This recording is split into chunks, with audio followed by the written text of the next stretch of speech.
Good morning, President Baker. Welcome to our Hot Topics podcast, where we take a deep dive into the biggest stories shaping the world of college athletics. Today, we're really honored to have you here, especially as our special guest sitting at the helm of it all. My name is Jack Langan. I'm a baseball student athlete from Cornell College, and I proudly represent the Midwest Conference. Hi, President Baker. My name's Molly. I'm a former student athlete at Penn State Barron, and I proudly represent the AMCC in the Atlantic East Conference.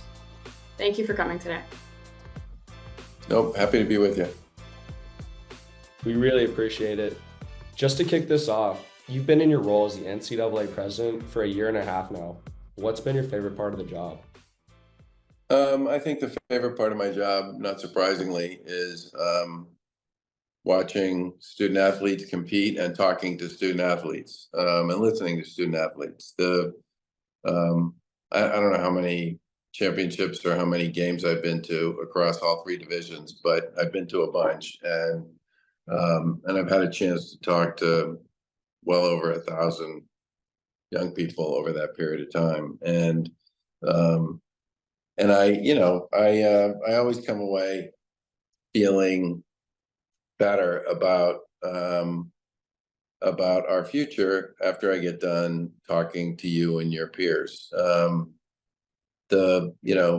I'm sort of an old-fashioned guy, and when I talk to student athletes about what they've learned from their time in sports, they talk about what it means to be part of a team. They talk about process being an important part of success. They talk about the grind. They talk about getting back up when you get knocked down. They talk about setting a goal and then how hard they work to achieve it. And those are all character traits that, in my view, are a fundamental part of what being a student athlete and an athlete generally is all about. And those are skills you'll be able to use in a whole variety of ways across the rest of your life. And that to me just affirms what I thought when I took the job, which is that college sports is important for a lot more reasons other than just the thrill of victory and the agony of defeat. It teaches a lot of people a lot of really important lessons. Certainly was that way for me and my wife and my kids. Thank you so much. That actually kind of leads into our next question. I'm sure there are a lot of differences and similarities between your past role as governor of Massachusetts and your current role as the president of the NCAA. What are some of the biggest things you've learned so far in your new role? I think I used to leave my house at, 6 in the morning when I was governor, and I'd get home around 10 o'clock at night. And I'd make a whole bunch of stops over the course of the day, some at the State House, but a lot out in the community. And that was certainly true for the lieutenant governor and for members of our cabinet. Our view was we get together every Friday to talk about what's going on in the State House. But fundamentally, if you're doing your job, you're spending a lot of time out in the community talking to people about what's important to them, what you're working on with them on. And really getting a sense for what people feel about how things are going on the ground. And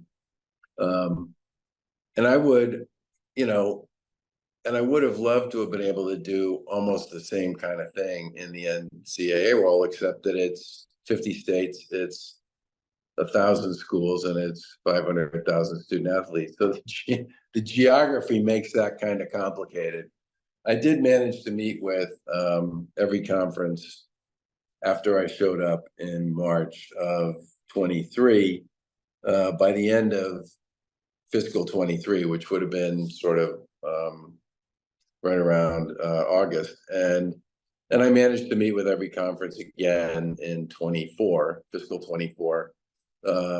And those regular meetings, while many of them are virtual, some are in person, but most of them are virtual, do give me some of the same opportunity to sort of kick the tires with people on how things are going.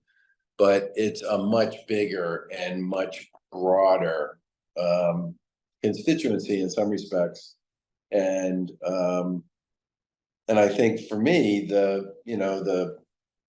I love the retail part of my previous job, and I've tried to figure out ways to create that in this one, but it's a lot more challenging just given the size and scale of college sports generally. But I will say this, I've been to a lot of events and I've met with a lot of folks who basically said to me, I've been around college sports for 20 years. I've been around for 12, I've been around for 10, I've been around for 30, and I've never met or talked to the NCAA president. So um, I do feel like my outreach has been, has accomplished some of the objectives I was seeking to accomplish with it, even if it doesn't feel quite as personal as the stuff I could do when I was only managing one state and 6 million people in 351 cities and towns. Awesome. Thank you. Now, let's talk settlement. It's complex and we understand that you can't talk about all the details, but can you provide us some background on some of the benefits and the stability it would bring college sports and the student athletes especially? Well, I think the first thing I would say is that the settlement really is more about D1 than it is about D2 or D3. I think that's important for people to understand. And the settlement involves a whole series of lawsuits that all revolve around educational benefits, name, image, and likeness, and revenue sharing for student athletes in D1. And they've been, the stuff's been in the court system for a decade at this point. And the settlement is an attempt to do three things. Number one, settle a whole bunch of these cases and create a framework for making back damage payments to student athletes who, over the past 10 years, if we weren't in court, would have been able to benefit from their name, image, and likeness, and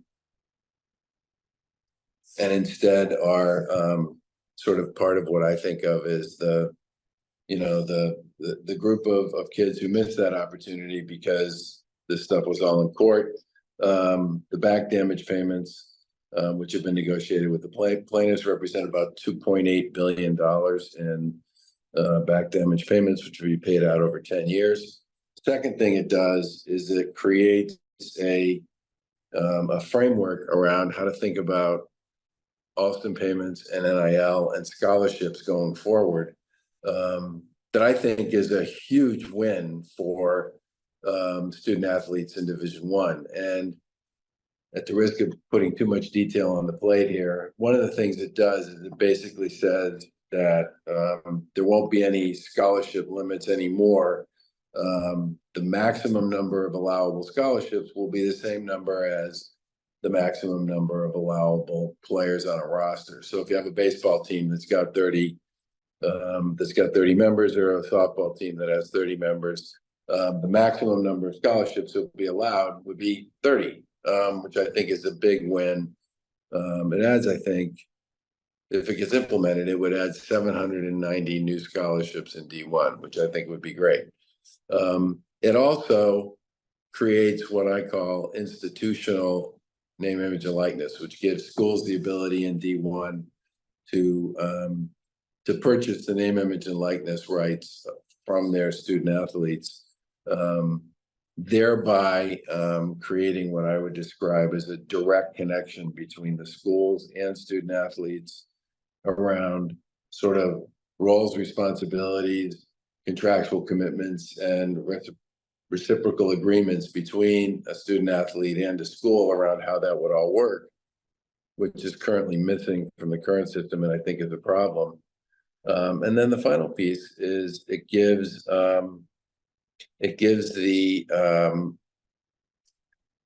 it sets up an injunction that would be monitored by the courts, and schools could choose to do in D1 could choose to do exactly what they do now and not change what they do at all. They could choose to expand their scholarship participation because there wouldn't be the same limits we currently have in place with respect to scholarships. They could do more with Alston payments, which are educational achievement benefits, or they could incorporate name, image, and likeness into the way they support student athletes playing sports on their campus. I think the best part about it is it deals with both ends of this. It deals with, you know, the back damage associated with the kids who have been sort of playing sports, would have qualified if this stuff had been dealt with previously over the previous 10 years that it's been in court, and also sets up a framework to deal with it going forward. And I'm hopeful that that the judge who's currently managing this case will help us work with the plaintiffs to actually see it through and put it into place, which I think will do great things for young people in D1, but at the same time retains a fairly significant amount of flexibility for schools, which I think is really important, because you got some schools that spend 300 million on sports, you got some schools that spend 10. And you got to be able to sort of distinguish between them. And I think it also gives us a framework that makes it possible for us to go to Congress and say, okay, we solved the big problem. We created a mechanism to deal with revenue sharing and additional benefits. Help us just codify that so we can end this conversation once and for all. Because the injunction obviously doesn't last forever. It'll probably last, I don't know, somewhere between 8 and 10 years. That was a mouthful. I'm sorry. I don't know how to frame that one up in any less complicated way. No, thank you so much. That was super helpful. To go off of Jack's last question, why did the NCAA ultimately decide that a settlement was a better solution than a trial? I mean, honestly, I started talking about this idea of institutional school-based NIL last fall.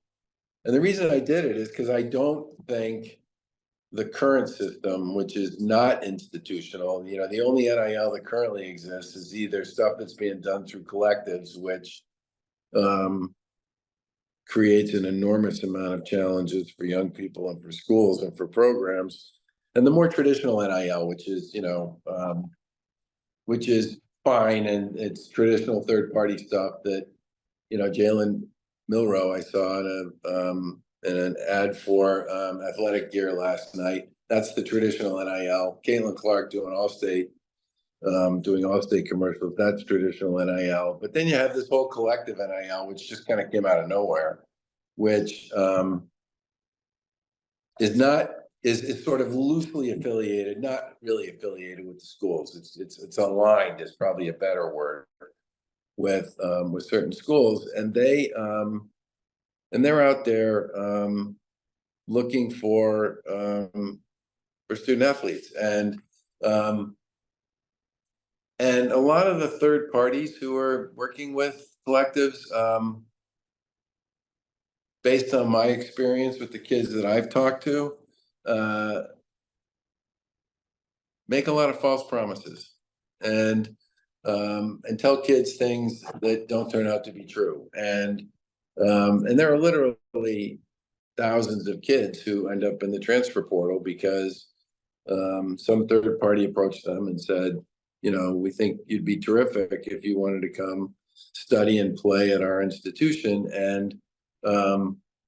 And then the young person gets in the transfer portal and then gives up the scholarship and the seat they have at the school they're at. And then it turns out that that really isn't there for them. And there's no process accountability. There's no transparency. You know, people just make stuff up. And the whole thing has created, I think, what people refer to as the chaos that exists within college sports currently, which I would love to see settle, because it creates huge challenges for kids and for schools. And the fact that nobody's really being held accountable, and there really isn't a lot of transparency around this, because there isn't an organized framework here, which is what we're trying to do with the settlement, I think is a big part of what we're trying to fix. And a big part of the reason why settling this is probably better than spending another 3 or 4 years in court running this through a trial. Thank you so much. Absolutely. President Baker, I kind of have a two-part question here. So how did you involve student athletes throughout the process as you moved to settle? But moreover, for the Division III aspect, how can we help with congressional engagement? Would writing letters be more beneficial? Are there other ways that we can engage in this in a meaningful manner? What do you think would be best for us to best assist the NCAA and ourselves? There were a lot of conversations with student athlete advisory councils. The NCAA obviously has a number of student athlete advisory councils who we talk to about this stuff. There are designees that serve on many of the key committees that oversaw and had to sign off on the settlement that have student athlete voices on them. Look, some of the biggest and loudest conversations that I had with student athletes involved young people who really felt the current system was kind of impossible to navigate. And many of them talked about the ways in which kids get screwed. And the NIL working group that we had at the NCAA had 10 student athletes on it, and their ability to bring home in real and in some cases stark terms how the current process works or doesn't work was incredibly motivating to many of the rest of us to try to get something done here. And to get something done that would create a transparent process where everybody knows what everybody gets, where there's actually a process that someone has to go through and get approved so that everybody knows what it is the student athlete signed up for and what it is the school committed to do, which we currently don't have any of. And I think in many ways, their voice was incredibly important in helping us both understand the current challenges associated with the fact that we don't have a very organized system for this now. And they also made a big difference in terms of how to think about what the future would look like. As far as D3 is concerned, I think I have two kids who played D3 football, and I'm a big D3 fan. There's lots of D3 schools all over New England, which is where, obviously a lot of my friends sent their kids and where a lot of my friends went when they went to college. And I think the biggest thing I would say about D3 is the opportunity to get some of the elected officials onto campus so they get a sense for what the schools are up to and have a chance to talk to kids in what I would describe as their own environment is probably, the best way to do it. And I do know of a lot of schools that have brought members of Congress onto campus and had them spend time with student athletes, and those members of Congress have walked away with a much better understanding and appreciation for not just what D3 is about and what D3 does, but also what some of the issues and concerns are, especially around the employment issue for student athletes and for schools. I think the letter writing stuff is helpful, but I also think that the face-to-face stuff, whether it's in person in DC or in person on campus, can be really motivating for folks in Congress. And I have heard from a lot of people in Congress that the conversations they've had with young people around some of these issues have made a big difference in terms of how they think about it, which is, an enormously positive development, and one that you and your fellow student athletes should take a lot of credit for. Thank you. For our next question, I know you kind of touched on this earlier in the interview, but I kind of want to just circle back around. You stated that the impacts of the settlement will mostly pertain to Division I. Could you just talk about how the impacts of the settlement will pertain to Division II and III schools? Honestly, I think the biggest benefit to Division II and III schools is, we have a process to sort of unwind this stuff, right? I mean, these cases have been going on for a long time. The consequences of continuing the status quo and moving forward with a trial and leaving the current system in place in D1, I think would be destabilizing and financially enormously challenging down the road. And I think one of the things the D2 and D3, and frankly, big chunks of D1 will benefit from is just having this stuff resolved. Because in the end, in many cases, a lot of the financial issues associated with this would splash all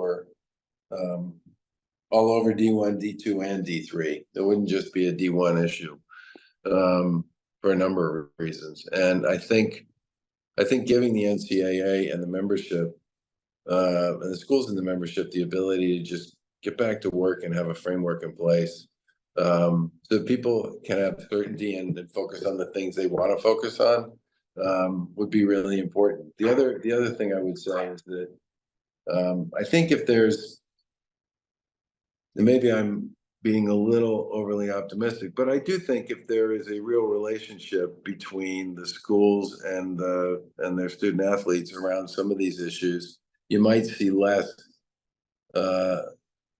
movement, less transfers, less kids going from school to school to school, which to my way of thinking would be a really good thing. Not just because of what it does in terms of team culture and the ability for schools to create culture, but also because there's tons of evidence out there that shows the more times you transfer, the less likely you are to graduate. And in the end, at every level, 99% of student athletes are not playing professionally. So the whole point of this exercise, which is to teach kids a bunch of lessons, give them a chance to play the games they love, and to launch, to graduate, and to move on to whatever they're going to do next in their lives is the most important part of all. And I do think if we can limit, if the agreements that are signed between the schools and the student athletes create what I would describe as sort of almost like development plans, I think you might see less movement around. And if you saw less movement around, that would have a very positive impact, in my view, on both D2 and D3. Because remember, the movement stuff affects everybody up and down D1 through D3. There's no avoiding that. And the more we can create a more stable situation for kids in D1, it will create a more stable situation for kids in D2 and D3 too. Awesome. Thank you, President Baker. Could you speak on the NIL Assist platform and the benefits it's going to bring to student athletes? I serve on the Interpretations and Legislations Committee, and this is something that is very pertinent to not only us, but also SAAC as a whole, as we want to know how we can use it to best boost our college experience and just how to make sure we're navigating this realm in as best a way we can. I think thanks for bringing that up. A lot of the material in there came from the student athletes who served on that NIL working group. I think the three things that are really helpful will be really helpful there. The first is there's a ton of information there about financial literacy and how to think about NIL generally if you're a student athlete. And there's also a lot of information there on what sort of uniform standard contracts look like, what some of the key elements are, what they mean, and how to think about them. There's also a registry of qualified third parties who can represent student athletes. And there's also a lot of other educational material around how to build a brand, how to think about enhancing an existing brand, what kinds of things student athletes are doing in this space, as well as some firsthand commentary from student athletes about what they're up to. And I think all of those things, especially as time goes by and this becomes more and more the norm, I think all that stuff's going to be incredibly helpful. There's also a bunch of stuff on there that sort of gives people some idea about what quote unquote market looks like for certain sports and certain participants in those sports. It's de-identified data, so it's not putting anybody's particular agreement up on the site. But if you were a young person, you were a college student, you were trying to figure out how NIL might work for you. I mean, there's literally everything you would need on that site to figure that out and get a sense about what your opportunities around brand building would look like, what you might expect, who you might talk to about providing third-party assistance and guidance. Some of the learning modules there could give you a lot of advice about how to think about what you might want to do and how you might want to create a contract and how you might think about positioning yourself. And I, from my point of view, that's all really good stuff. Thank you so much. I think that concludes all of the questions that we've prepared. Is there anything else you wanted to specifically add or mention that we didn't already cover in the interview? No, I think I'd go back to where I started, which is the opportunity to spend, taking this job came out of left field. I really wasn't expecting to be doing it when I finished my second term as governor of Massachusetts. And, there's a little bit of trepidation there for me and my wife because there's a ton of travel associated with it. And it's a fairly intensive exercise. But one of the reasons I wanted to do it was I really believe in what college sports brings, and I believe in the young people who play college sports. And I must say that having now had a chance to talk to thousands of student athletes, you and your colleagues have done a wonderful job of helping me appreciate that I made the right decision, that I'm spending my time working on the right kinds of issues, and that this opportunity I have to spend time with young people is a gift, and it's a gift that I'm really grateful to have. Thank you so much. Actually, I have a bonus question for you. What makes what makes Division III so special, in your opinion? I would say a couple things. One is the quality of the competition is actually really high. I went to the D3 men's hockey championship. I went to the D3 football championship. I went to I went to the D3 women's basketball Final Four. I've been to a bunch of D3 championships, and the quality of the play is really high. The fan base is enormously enthusiastic. Really loud and really engaged at all the ones I went to. I think when you're playing in a D3 institution, the chances are most of your classmates and your classmates know you. Smaller schools, more intimate environments. Some of the rivalries also date back 100 years. And you sort of put all those things together, and it creates a more intimate and at times a more exciting and engaging experience, I think, for fans and for student athletes than you might see in some other environments. Certainly for my kids, going to watch them play football at Union and Denison was a blast. And I think sometimes the small school thing, which I think a lot of people think of as sort of maybe a negative in terms of collegiate athletics, actually creates a shared sense of experience and an intimacy that's actually really great and adds enormously to the fan experience, the parent experience, and I think the student athlete experience as well. There are no bad seats at most D3 games. It's great. Well, thank you so much.